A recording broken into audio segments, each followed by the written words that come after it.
On Valentine's night, a tired waitress gave away the last money she had, not knowing it would change her life before the sun came up.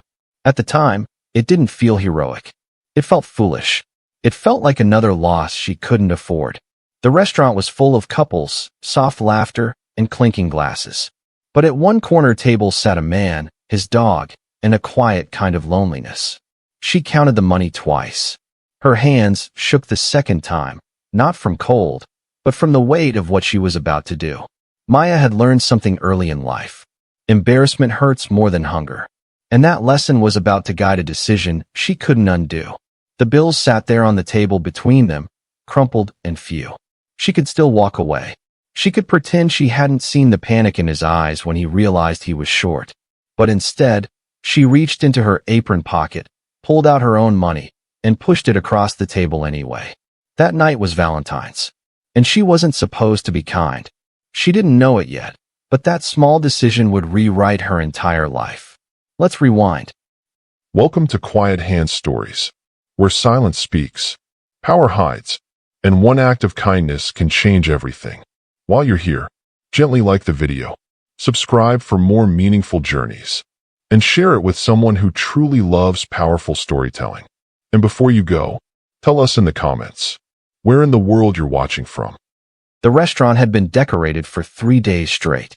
Red and pink balloons hung from every corner, their metallic surfaces catching the warm glow of the Edison bulbs overhead. Heart-shaped confetti littered the tables. Roses sat in slim vases, one on every table, their petals perfect and untouched. The playlist was soft jazz mixed with old love songs, the kind that made couples lean closer and whisper. It was the kind of night that sold itself, the kind of night that made money. And Maya hated every second of it. Not because she hated love. She didn't. But working Valentine's Day when you're alone feels like being invited to a party where everyone knows you don't belong. Every table she served was a reminder. The couple holding hands over dessert. The man on one knee by the window. The woman crying happy tears into her wine. She smiled through it all, because that was her job. But inside, she was counting. Counting hours. Counting tips. Counting how much longer she had to pretend this night didn't hurt. Her phone screen was cracked in the corner, a spiderweb fracture that spread whenever she pressed too hard. She'd been meaning to fix it for months, but there was always something more urgent. Rent. Groceries. Her mother's medication. The phone could wait. Everything could wait. That's what she told herself, anyway. Her feet ached. The shoes she wore were 2 years old, the insoles flattened to nothing. Every step on the hardwood floor sent a dull throb up her calves. She'd learned to walk differently, shifting her weight to the outsides of her feet to avoid the worst of it. No one noticed. No one ever did. She was good at being invisible. Maya had been working at Rosewood Grill for almost 2 years. It wasn't a bad job. The tips were decent on weekends, and the manager, Gerald, mostly left her alone as long as she kept her tables turning. But tonight was different. Tonight the pressure was on. Valentine's was their biggest night of the year. Reservations had been booked for weeks. Walk-ins were turned away at the door. Every seat mattered. Every minute mattered. Gerald had made that clear during the pre-shift meeting. Turn and burn. People, he'd said, clapping his hands together like a coach before a big game. We've got a wait list a mile long. Keep them happy. Keep them moving. No campers tonight. Maya had nodded along with everyone else. She understood. She always understood. But understanding didn't make it easier. She was refilling water glasses at table 12 when the door opened. A gust of cold air swept in, making the balloons shiver. She glanced up out of habit, the way servers do when they're trained to notice new arrivals. An old man stepped inside. He was thin, his coat too big for his frame, the sleeves hanging past his wrists. His hair was white, neatly combed but thinning. His face was lined with age, the kind of deep creases that come from years of smiling or worrying or both. He stood just inside the doorway, hesitant, like he wasn't sure he was allowed to be there. And beside him, on a leather leash, was a dog. The dog was medium-sized, some kind of mixed breed with soft brown eyes and a graying muzzle. It sat patiently at the old man's feet, not pulling, not barking, just waiting. The hostess, A young woman named Brielle froze. Her smile faltered. She glanced toward the back of the restaurant where Gerald was watching from the kitchen window. The rule was clear. No dogs. Health code. Liability. All the usual reasons. But the old man wasn't moving. He just stood there, one hand on the leash, the other holding a worn wallet. He looked around the restaurant slowly, taking in the roses and the candles and the couples. His expression was hard to read. Not sad exactly. More like distant. Brielle opened her mouth to say something, but before she could, Maya stepped forward. "I'll take them," she said quietly. Brielle blinked. But Gerald said, "I know what he said. I'll handle it." Brielle hesitated, then shrugged and turned back to her podium. Maya walked over to the old man, her aching feet forgotten for a moment. Up close, she could see the care he'd taken. His coat was old but clean. His shoes were polished. The dog's collar was frayed but sturdy. "Good evening," Maya said, her voice gentle. "Just you tonight?" The old man nodded. "Just me and Charlie." He gestured to the dog. "Charlie's a good name," Maya said. She crouched down slightly, extending her hand. The dog sniffed it once, then leaned into her touch. "He's very sweet." "He is," the old man said. There was a softness in his voice, the kind that comes from talking about something you love. "He's all I've got." Maya straightened. She could feel eyes on her. Other diners were looking. A couple at table 8 whispered to each other. A woman in a red dress wrinkled her nose.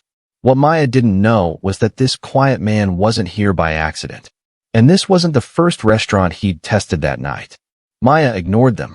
She led the old man and Charlie to a corner booth, the one tucked away near the back where the music was quieter and the lights were softer. "How's this?" she asked. The old man looked around, then nodded. "Perfect. Thank you." Most people in the room had already decided he didn't belong there.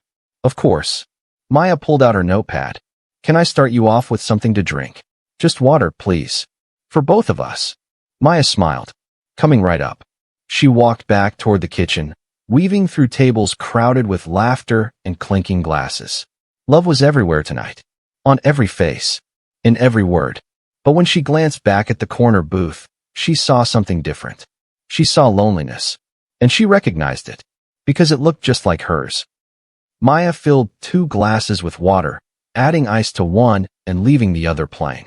She grabbed a small ceramic bowl from the back shelf and filled it halfway. When she returned to the corner booth, she set the glasses down gently and placed the bowl on the floor beside Charlie. "For him," she said. The old man looked at the bowl, then at her. His eyes softened. "That's very kind of you. It's no trouble." She handed him the menu, but he barely glanced at it. Instead, he looked out the window beside the booth. The street outside was quiet. A few couples walked past, bundled in coats, laughing. One man carried a bouquet of roses so large it nearly covered his face. The old man watched them with an expression Maya couldn't quite place. "First time here?" she asked. He shook his head. "No. I used to come here years ago. With my wife." Maya's chest tightened. She didn't say anything. She'd learned that sometimes people didn't need a response. They just needed someone to listen. "It was our spot," he continued. "Every Valentine's, we'd come here. Same booth, if we could get it." She loved the way they decorated. Said it felt like being inside a Valentine card. He smiled faintly, but it didn't reach his eyes. "She passed 3 years ago." "I'm sorry," Maya said softly. "Thank you." He looked down at Charlie, who had finished drinking and was now resting his head on the old man's shoe. Charlie was hers, originally. A rescue. She found him at a shelter the year before she got sick. Said he needed us. He paused. "Turns out I needed him more." Maya felt something twist in her chest. She thought about her father. He'd been gone for 5 years now. Heart attack. No warning. One day he was there, and the next he wasn't. She still thought about him on nights like this. Wondered what he'd say if he saw her now, working herself to exhaustion just to stay afloat. "Take your time with the menu," she said quietly. "No rush." The old man nodded, and Maya walked away before the emotion in her throat could turn into something visible. The rest of the restaurant was chaos. Table 6 needed more bread. Table 14 wanted to see the dessert menu even though they hadn't finished their entrees. Table 3 had been waiting 20 minutes for their check and were getting impatient. Maya moved through it all on autopilot, her mind only half present. The other half kept drifting back to the corner booth. She didn't know why. Maybe it was the way he talked about his wife. Maybe it was the way Charlie looked at him, like he understood every word. Or maybe it was just that tonight, surrounded by so much performative love, his grief felt real. When she returned to take his order, he'd already closed the menu. "I'll have the soup," he said, "and maybe a side of bread, if that's all right." Maya wrote it down. The soup was the cheapest thing on the menu. She'd noticed that immediately. He hadn't even looked at the specials. "Anything else?" she asked. "No, that'll do." He smiled. "Charlie and I don't eat much these days." She hesitated. "You know, the special tonight is really good. It's a short rib with." "The soup is fine," he said gently. "Really?" Maya nodded. She didn't push. She had seen this before. People who already knew they couldn't afford to be honest. She knew what it felt like to scan a menu and calculate every dollar. As she walked toward the kitchen, Gerald intercepted her near the server station. "What's the deal with the dog?" he asked, arms crossed. "He's quiet. He's not bothering anyone." "That's not the point. Health code says." "I know what it says," Maya interrupted. "But it's Valentine's Day. He's an old man. His wife died. He just wants to have dinner in peace." Gerald frowned. He looked past her toward the booth, then back at her. "Fine. But if anyone complains, he's gone." "No one's going to complain." "They better not." Maya turned away before he could say anything else. She put the order in and grabbed a basket of bread from the warmer. When she brought it to the table, the old man's face lit up. "You didn't have to do that," he said. "I know." He broke off a piece and fed it to Charlie, who took it gently from his fingers. The old man ate the rest slowly, savoring each bite like it was something precious.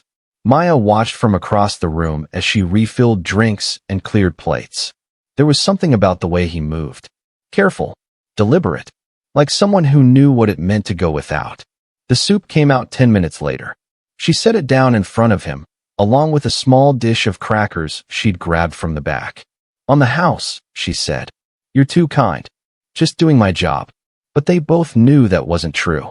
He ate slowly, sharing bites with Charlie when he thought no one was looking. Maya pretended not to notice. She kept busy with her other tables, but her attention kept drifting. She noticed when he checked his watch, when he pulled out his wallet and opened it under the table, when he counted the bills inside, his lips moving slightly. Her stomach dropped. She knew that look. She'd seen it on her father's face once, years ago, when they'd gone out for her birthday and he'd miscalculated what he had. The shame in his eyes when he had to ask the waiter to remove an item from the bill. The way he'd apologized to her the whole way home, like he'd failed her. She'd never forgotten it. And now she was seeing it again. The old man closed his wallet and set it on the table. His hand lingered on it for a moment, and then he looked up at her. "Could I get the check, please?" His voice was steady, but she could hear the tension underneath. "Of course." Maya walked to the POS system and printed the bill. The total was small. Just the soup, the water, the bread. This was the moment that breaks people. And it was about to break him. $18.73. She folded the receipt and walked back to the booth. Maya placed the check on the table, face down, the way she always did. The old man picked it up immediately and unfolded it. She watched his face. Watched the way his eyes scanned the numbers. Watched the way his jaw tightened, just slightly. He opened his wallet again. There's a moment before embarrassment reveals itself. When pride fights reality. Maya recognized that moment immediately. He pulled out a $10 bill. Then a 5. Then he searched the smaller pocket and found 3 ones. $18. He stared at the bills in his hand, then at the receipt. His fingers moved to the coin pocket, and he pulled out 2 quarters and a dime. $18.70. He was short. 3 cents. It was nothing. A rounding error. A meaningless gap. But Maya knew it wasn't about the 3 cents. It was about what it meant. It was about sitting in a restaurant on Valentine's Day and not being able to pay for a bowl of soup.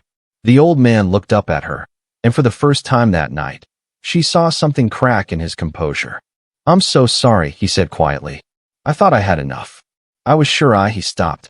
Took a breath. "Is there a way I could? I don't know. Wash dishes? Sweep the floors? I don't want to leave without paying." Maya's throat went tight. She could feel the eyes of nearby tables turning toward them. A woman in a pink dress leaned over to her date and whispered something. A man at the bar glanced over, then looked away quickly. The old man's face was red now. Not from anger, from humiliation. "Sir," Maya started, but he kept talking. "I know it's not much. I know it's just a few cents.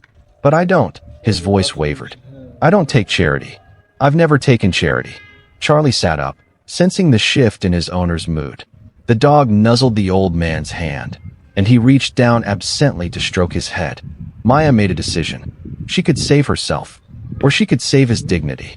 She reached into her apron pocket and pulled out a folded $10 bill. It was from her tips earlier that night. Money she'd been saving. Money that was supposed to go toward her phone screen, or her mother's prescription refill, or the electric bill that was already 2 days late. She placed it on the table. "There's a Valentine's discount tonight," she said, her voice calm and clear. "I forgot to apply it to your bill. You actually overpaid." The old man blinked. "A discount?" "Yes, sir. 20% off for seniors. I'm sorry I didn't mention it earlier." He stared at the $10 bill, then at her. His eyes searched her face, and she could see him trying to decide whether to believe her. "I don't remember seeing that on the menu," he said slowly. "It's not advertised," Maya said. "We only offer it on request. But I should have asked." There was a long pause. This wasn't generosity. It was empathy born from memory. She wasn't helping a stranger. She was protecting her father. The jazz music played softly in the background. Somewhere across the room, a couple laughed. The old man looked down at the money, then at his wallet, then back at her. "I can't accept this," he said. "You're not accepting anything," Maya said gently. "You're just getting what you're owed." His hands trembled slightly as he picked up the bill. He stared at it for a long moment, and then he folded it carefully and placed it in his wallet. "Thank you," he said. His voice was barely above a whisper. "You're welcome." Maya picked up the check and the 1870 he'd left on the table. She walked back to the POS system, entered the payment, and added the remaining amount from her own pocket. $6.03. It wasn't much, but it was everything. When she returned to the booth to give him his change, he was already standing. Charlie was on his feet too, tail wagging slowly. "Keep the change," the old man said. "You don't have to. Please." He looked at her with an intensity that made her stop. "You've been kinder to me tonight than I deserved. The least I can do is tip you properly." Maya nodded. She didn't trust herself to speak. The old man reached into his coat pocket and pulled out a small card. It was plain, white, with an address written on it in careful handwriting. "I'd like you to come by tomorrow," he said. "Not as a waitress. Just as someone I'd like to thank properly." Maya took the card. She thought it was just an address. It was actually an invitation to a different life. The address was across town, in a neighborhood she didn't recognize. "I don't understand." "You will." He smiled, and for the first time that night, it reached his eyes. "Please. It would mean a lot to me." Before she could respond, he turned and walked toward the door, Charlie padding quietly beside him. She watched them go. Watched the way he held the door open for an incoming couple. Watched the way he paused on the sidewalk outside and looked back at the restaurant one last time. And then he was gone. Most acts of kindness end in silence. No applause. No reward. And Maya fully expected this one to end the same way. She stood there for a moment, the card in her hand, her mind spinning. Around her, the restaurant continued. Orders were called. Plates were cleared. Couples leaned across tables and whispered promises. But she felt separate from all of it, like she was watching it happen from somewhere far away. Gerald appeared beside her. "Did he pay?" he asked. "Yes." "Good. Table's open. Seat the next party." Maya nodded, but she didn't move. She looked down at the card in her hand. The handwriting was neat, deliberate. The address meant nothing to her, but something about it felt important. She slipped the card into her pocket and got back to work. The rest of the night blurred together. She smiled. She served. She cleared. She moved through the motions the way she always did. But her mind was elsewhere. She kept thinking about the old man's face when he realized he was short. The way his voice had cracked when he offered to wash dishes. The way he'd looked at her when she'd lied about the discount. No one had ever looked at her like that before. Like she mattered. When her shift finally ended, Maya counted her tips in the back room. $73. Not bad for a Valentine's night. But $6.03 less than it should have been. She didn't regret it. Maya's apartment was dark when she got home. She didn't bother turning on the lights. She just kicked off her shoes, dropped her bag on the floor, and collapsed onto the couch. Her feet throbbed. Her back ached. She could still smell the restaurant on her clothes, that mix of garlic and wine and candle wax that never quite washed out. She pulled the card from her pocket and stared at it in the dim glow from the streetlight outside her window. The address was written in blue ink, the letters slightly slanted to the right. No name, no phone number, just an address. She should throw it away. She knew that. It was probably nothing. Some old man feeling guilty about being short on a bill. Maybe he wanted to give her a few extra dollars. Maybe he wanted to apologize again. Either way, it wasn't worth her time. She had things to do tomorrow. Laundry, grocery shopping, calling the electric company to beg for an extension. But she didn't throw it away.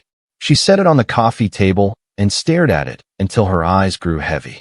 Then she fell asleep on the couch, still in her uniform, the card within reach. The next morning, Maya woke to sunlight streaming through the gaps in her blinds. She sat up, disoriented, her neck stiff from sleeping at an odd angle.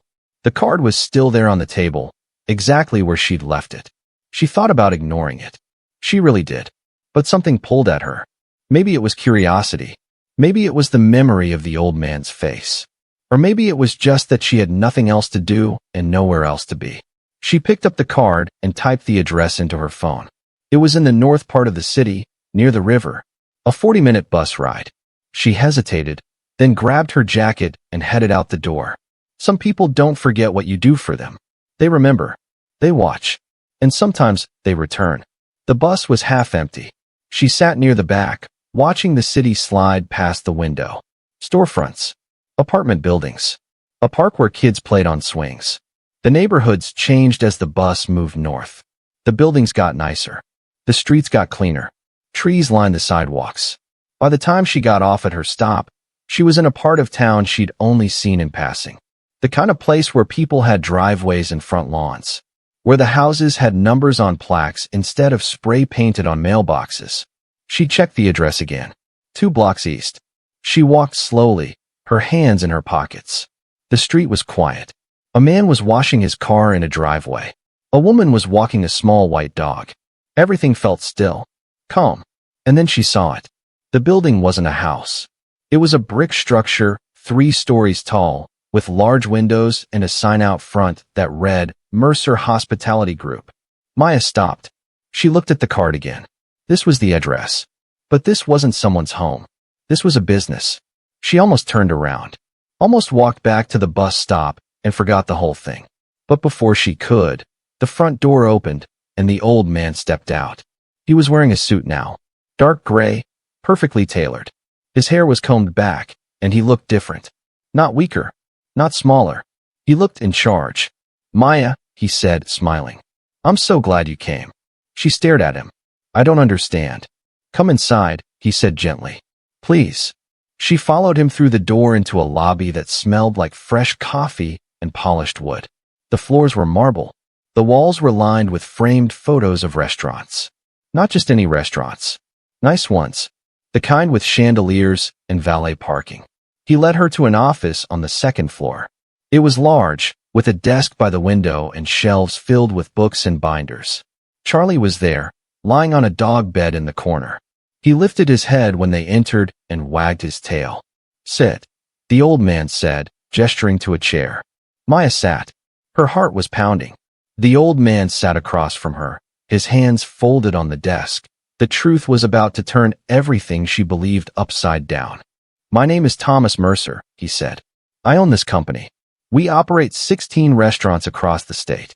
Rosewood Grill is one of them. Maya's stomach dropped. I don't go into the restaurants often anymore, he continued. But once a year, on Valentine's Day, I visit one.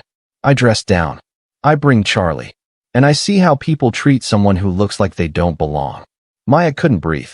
Most years, Thomas said, I'm ignored. Or tolerated. Or worse. He leaned forward slightly. But last night, you did something different. I didn't do anything, Maya said quickly. You saw me, Thomas interrupted. You saw Charlie. You gave us a table when you didn't have to. You brought water for my dog. You didn't rush us. And when I couldn't pay, he paused. You paid for me. It was nothing. It was everything. There was a long silence. Maya didn't know what to say. Her mind was racing. He owned the restaurant. He'd been testing them. Testing her. I lied to you, she said quietly. There was no Valentine's discount. I know. You knew? Of course I knew. He smiled faintly. But you lied to protect my dignity. That's not something I see often. Maya looked down at her hands. She felt exposed, like he could see every crack in her armor. I want to offer you something, Thomas said. She looked up. A position. Here. At the corporate office. Training manager for new hires. You'd teach them what real hospitality looks like. Not just service. Kindness. Maya blinked. I'm just a waitress. No, Thomas said firmly. You're someone who understands what it means to see people. That's rare. And it's valuable. She didn't know what to say. This didn't feel real. The pay is $60,000 a year, he continued. Full benefits. Paid time off. And if you're interested, we'll cover the cost of any training or certifications you want to pursue. $60,000. Maya made $23,000 last year. Why? She whispered. Thomas leaned back in his chair. Because my wife used to say that the measure of a person isn't how they treat people who can reward them. It's how they treat people who can't. His voice softened. You treated me with kindness when you thought I was nobody. That tells me everything I need to know. Maya sat there, frozen, trying to process what she'd just heard. $60,000. Benefits. A real job. Not just scraping by. Not just surviving. A chance to actually live. But doubt crept in fast. This offer didn't feel like a blessing to Maya. It felt like a mistake. And fear almost made the decision for her. I don't have a degree, she said. I never finished college. I don't care, Thomas replied. Degrees don't teach empathy. Experience does. I don't know anything about corporate training. You know how to make people feel seen. That's what I need. He leaned forward, his expression earnest. Maya, I've hired people with MBAs who couldn't connect with a customer if their life depended on it. You have something they don't. You have heart. She looked away, overwhelmed. This was too much. Too fast. Yesterday she was counting tips and worrying about her phone bill. Today she was sitting in an office being offered a job that could change her life. Can I think about it? She asked. Of course. Thomas slid a folder across the desk. This is all the details. Salary breakdown. Benefits. Expectations. Take your time. But Maya. He waited until she met his eyes. Don't let fear make this decision for you. She took the folder, her hands shaking slightly. Thank you. No, Thomas said quietly. Thank you. As Maya stood to leave, Thomas called out to her. One more thing. She turned. He reached into his desk drawer and pulled out an envelope. He handed it to her. What is this? She asked. Open it later, he said. Maya nodded, slipping the envelope into her jacket pocket alongside the folder. She said goodbye to Charlie, who wagged his tail lazily from his bed, and then she left the office in a daze. The bus ride home felt surreal. She kept replaying the conversation in her head, kept trying to convince herself it had actually happened. By the time she got back to her apartment, her hands were still trembling. She sat down on the couch and opened the envelope. Inside was a check, made out to her, for $600. There was a note clipped to it, written in the same careful handwriting as the address on the card. This is what you gave me last night, multiplied by 100. Not because you earned it, but because kindness should never cost you. Maya stared at the check until the numbers blurred. Then she put her head in her hands and cried. Not sad tears. Not happy tears. Just tears. The kind that come when you've been holding everything in for so long that you forget what it feels like to let go. She didn't make a decision that day. Or the next. She kept the folder on her coffee table and looked at it every morning. She read through the details over and over. The salary.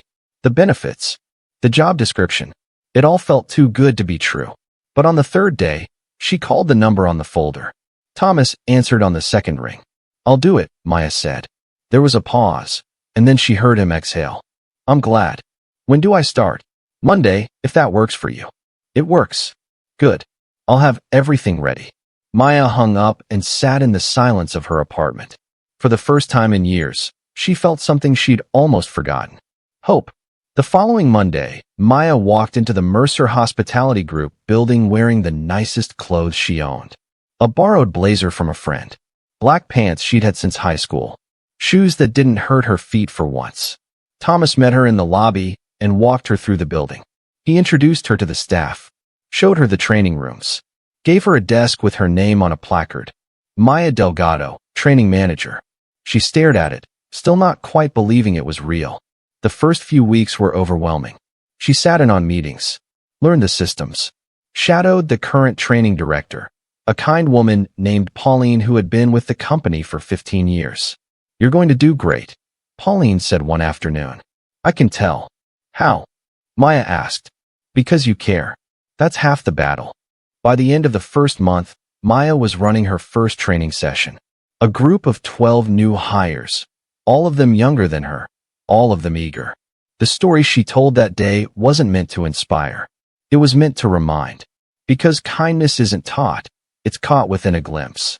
She stood at the front of the room, nervous, her notes clutched in her hand. "Hospitality isn't about memorizing a script," she began. "It's about seeing people, really seeing them." She paused. This was the moment she realized her story wasn't just hers anymore. "I'm going to tell you a story," she said. She told them about the old man and the dog, about the corner booth, about the moment she realized he couldn't pay. She told them about the choice she made, and she told them why it mattered.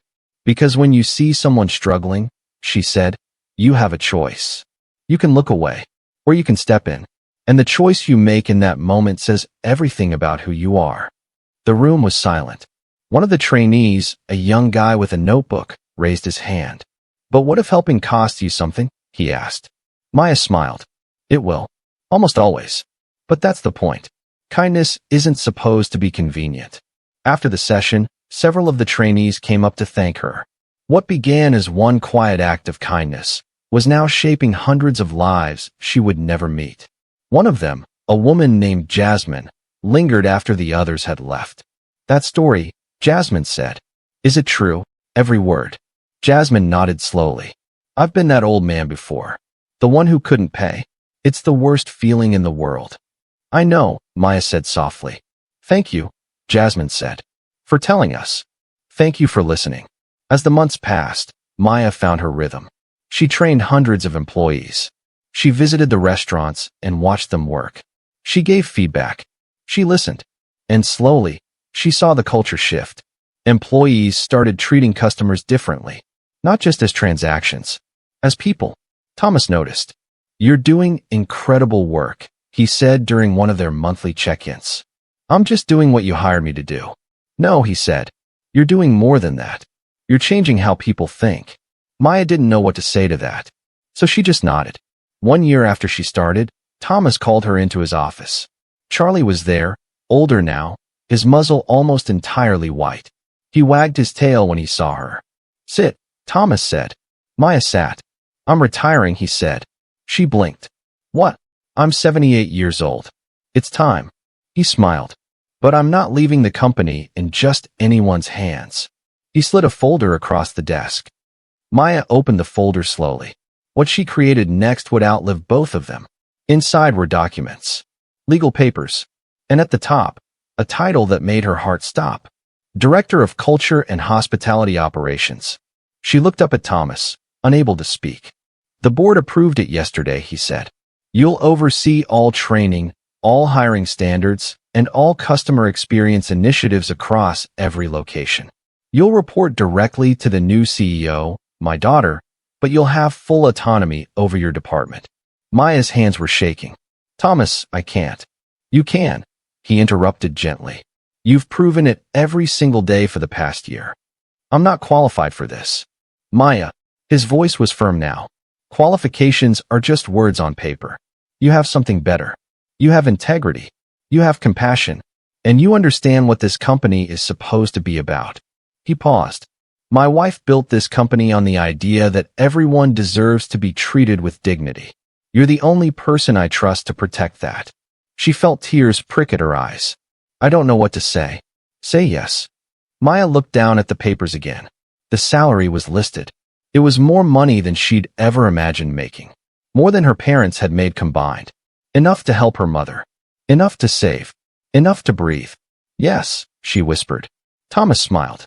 It was the same smile he'd given her that night in the restaurant. Warm, genuine, kind.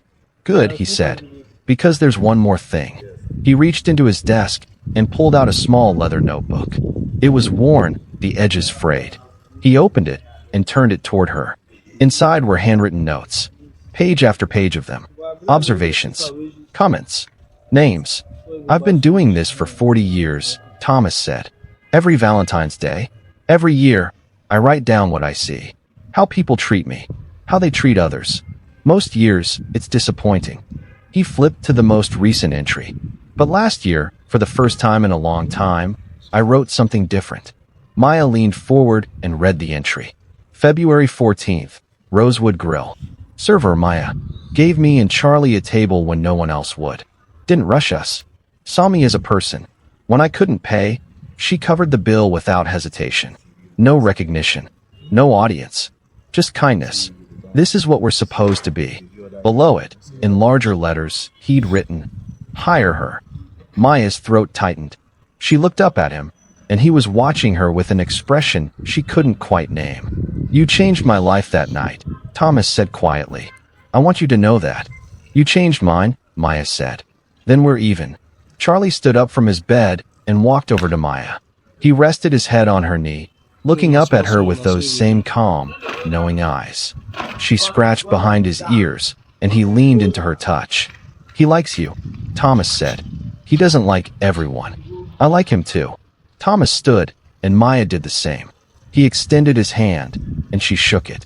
Welcome to the executive team, Director Delgado. She laughed, the sound caught between disbelief and joy. That's going to take some getting used to. You'll do fine. As Maya left the office that day, folder in hand, she felt like she was walking on air. The weight she'd been carrying for years, the constant worry, the fear of not being enough, it didn't disappear. But it lightened. Just enough. Over the next few months, Maya stepped into her new role. She restructured the training programs. She implemented new hiring practices that focused less on experience and more on character. She visited every restaurant in the company, sitting down with managers and staff, listening to their concerns, their ideas. And she instituted one new policy that became her signature. Once a month, every restaurant in the Mercer Hospitality Group had to reserve one table for someone who couldn't afford to pay. No questions asked. No judgments made. Just a meal, served with the same care and respect as any other guest. She called it the Valentine table. Not everyone understood it at first. Some managers pushed back. Some servers complained. But Maya stood firm. This isn't about charity, she told them during a company-wide meeting. It's about dignity.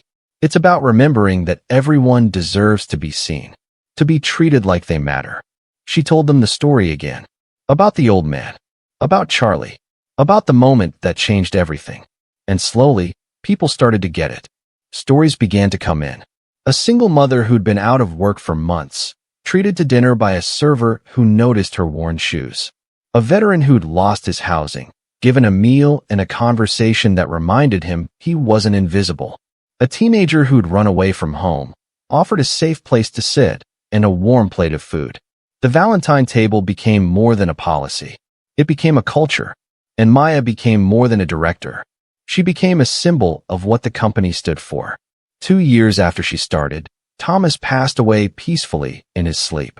The funeral was held on a cold morning in March. Hundreds of people attended. Employees, customers, people whose lives he'd touched. Maya spoke at the service. She talked about the night they met, about the kindness he'd shown her by giving her a chance, about Charlie, who had stayed by his side until the very end. He taught me that hospitality isn't a job, she said, her voice steady despite the tears on her cheeks. It's a way of seeing the world, a way of honoring the humanity in everyone we meet. After the service, Thomas's daughter approached her. He would be so proud of you, she said. I hope so. I know so. She handed Maya a small box. He wanted you to have this. Inside was a photo. Thomas and his wife, standing in front of Rosewood Grill. They were younger, smiling, holding hands. On the back, in his handwriting, it said, "Never forget why we do this." Maya kept that photo on her desk. Years passed. The company grew. New restaurants opened. Awards were won. But through it all, the Valentine table remained. It became something people talked about, something people looked forward to, a reminder that kindness still existed in the world. Maya never forgot where she came from. Even as her title changed, even as her salary increased, even as her life became something she never could have imagined, she remembered. She remembered the ache in her feet after a long shift. She remembered counting tips in the back room. She remembered the humiliation on the old man's face when he realized he was short. And she made sure no one on her team ever forgot either. One Valentine's Day, 5 years after that first night, Maya decided to do something different. She put on her old uniform, the one she'd kept in the back of her closet, and she went to Rosewood Grill. She told the current manager she was filling in for the night. He looked confused but didn't argue. She was, after all, his boss's boss. She took the corner booth, the one where she'd seated Thomas and Charlie all those years ago. And she waited. The dinner rush came. Couples filled the tables. Roses and candles glowed in the soft light. Maya didn't come back that night as an executive. She came back as proof that kindness never stops traveling. The same jazz music played. The same love was in the air. And then the door opened. A young woman walked in. She looked tired. Her coat was too thin for the weather. Her shoes were worn. She carried a backpack that looked heavy. The hostess hesitated. Maya stood and walked over. "I'll take her," she said. The hostess nodded, and Maya led the young woman to the corner booth. "How's this?" Maya asked. The young woman looked around, her eyes wide. "This is really nice." "Good." Maya handed her a menu. "Take your time. No rush." The young woman scanned the menu, and Maya saw it immediately.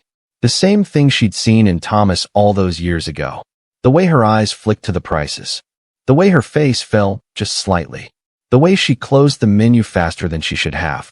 "Can I just get water?" the young woman asked quietly. Maya smiled. "How about the special? It's really good tonight. And it's on the house." The young woman blinked. "I can't."